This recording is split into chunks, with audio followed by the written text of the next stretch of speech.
My topic for this week is school climate and LGBTQ students. A little background: the DSM, which has a bunch of, or pretty much every mental disorder, and that's how a lot of people are diagnosed. In 1973, homosexuality was taken out of the DSM, and in 1987, same-sex attraction was removed. And as you can imagine, that can create a lot of stress and shame if your sexuality is labeled as a mental disorder. So you compile that with everyday universal stressors that the majority of the population experiences, plus these chronic stressors of like bullying, shame, um, just social status, makes it understandable that LGBTQ people are disproportionately compromised when it comes to their mental health. And then when you bring youth into that, you're adding all these chronic stressors, everyday stressors, historical trauma, everything, plus developmental stages and stressors. And I'm sure we can all remember what it was like to be a teenager, and also just from a scientific standpoint, onset of a lot of mental disorders happen during adolescence. So that is where we can see that mental health is already different for LGBTQ youth. Youth mental health in general: 1 in 5 youth live with a mental health condition, have developed that condition by the age of 14, and 75% by the age of 24. Since we're in Washington State, I thought it'd be interesting to look at those numbers. In Washington State, 34%, 37% of 8th and 10th graders say that they experienced depressive feelings, and about 10% of 10th and 12th graders attempted suicide. Some numbers from the CDC. These are for the grades 9 through 12. So just a little stats: 2% of youth are identifying as gay or lesbian, 6% are identifying as bisexual.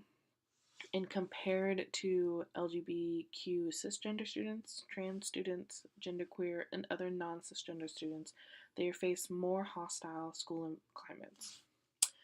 And since that's where a lot of children are spending a lot of their days, it's not surprising that school climates have a huge impact on their mental health. In this report, it was also noted that a little under 50% of LGB students seriously considered attempting suicide, and that's a high jump from the 10% that I showed in the last slide of overall in Washington. And 29.4% of LGBT youth attempted suicide in the last 12 months, and that's still a jump from that 10%. Mental health overall: LGBTQ youth have higher rates of suicide attempts and ideation, depression, anxiety, self-harm, and substance abuse. From the Washington State Healthy Youth Survey, this is taken every 2 years, in, I think, starting in like 6th or 8th grade. And so it's in their 8th, 10th, and 12th grades that these students take these surveys. And in the 2016 survey, it was seen that 2% of 8th graders, 3% of 10th graders, 4% of 12th graders identify as gay or lesbian, and then 7% of 8th graders and 9% of 10th and 12th graders identify as bisexual. Harassment has gone down throughout the grades. So harassment because of their sexual orientation: 11% 8th graders, 9% 10th graders, 7% 12th graders. I found this really interesting that the percentages of students identifying as queer are going up, but the harassment because of their sexual orientation goes down the higher their grades go. So, why we are here: how does school affect LGBTQ students?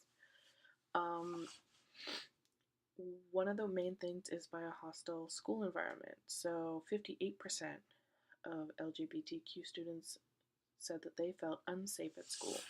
71% of those students were verbally harassed at school because of their sexual orientation or expression. So this could be the way they talk, the way they dress, the way they just present themselves.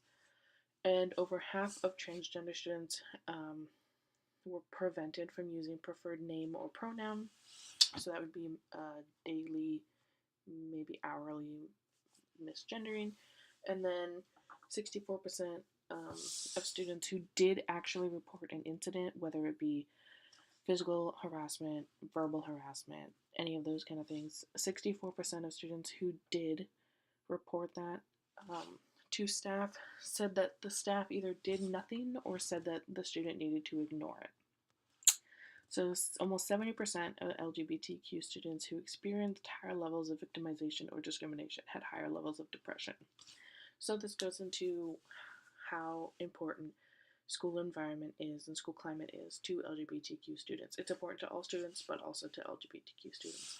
So if you have a hostile school environment where 71% of students are being harassed because of their sexual orientation, that goes down into rejection of peers, rejection of the faculty that is saying to either ignore it or did nothing, rejection from home life, rejection from self. And then if you have all of this rejection around you, you're more likely to have feelings of isolation. And feelings of isolation go pretty closely with some mental disorders, especially suicide, because community involvement and community just belongingness is one of the biggest prevention factors of suicide. And so it's understandable how, if school climate is making people feel rejected and then moving them into isolation, that LGBTQ students are having a higher risk of suicide because they are not feeling like they belong where they are at. One program that did a really good job of going against this hostile school environment is the University of Carolina at Greensboro.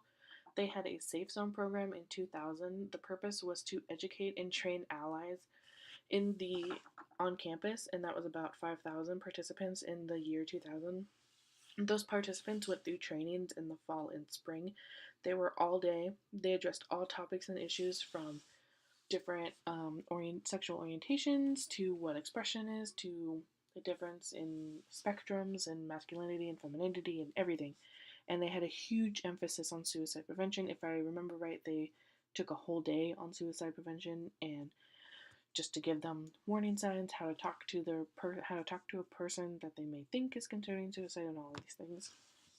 Another of the big purposes was to create a safe, comfortable, and supportive environment. And how you do that is by educating people and reaching out so that so students know what they're doing, what they're saying, how it's affecting people, and that the LGBTQ students also know that their peers are educated and everything. However, one of the things was there was a lot of talk about allies only. They don't know necessarily if there was a lot of LGBTQ youth there. A lot of the programs were geared toward being an ally.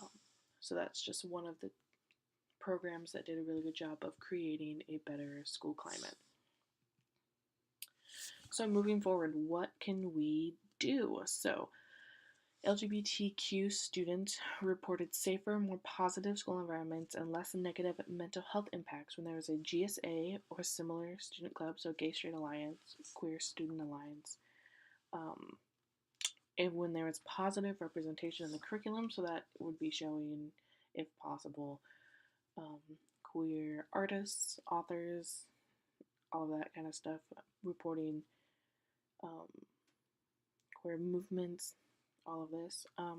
Having a supportive staff that intervened is one thing to be a supportive staff, it's another to be a supportive staff and to do something. So of those students that reported that they did report the harassment to a staff member, and the staff member either did nothing or told them to ignore it, that is not good enough. Being an intervener is very, very important into creating a better school environment and making sure that there is specific anti-bullying and harassment policies. So not having just a blanket no harassment, making sure that there are consequences, that there are steps to these consequences, and that it is known throughout the student body that anti-bullying and harassment policies are in place and they are enforced. Enforced is a huge one. You can have them in place, but if they're not enforced, they don't do much good.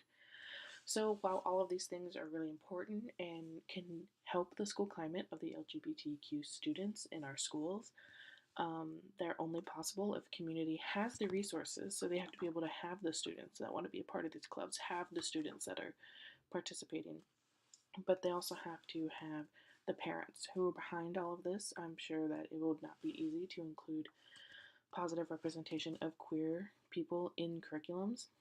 Um, and they have to have a community that is behind the anti-bullying policies, and behind intervention, and behind just um, acceptance in general.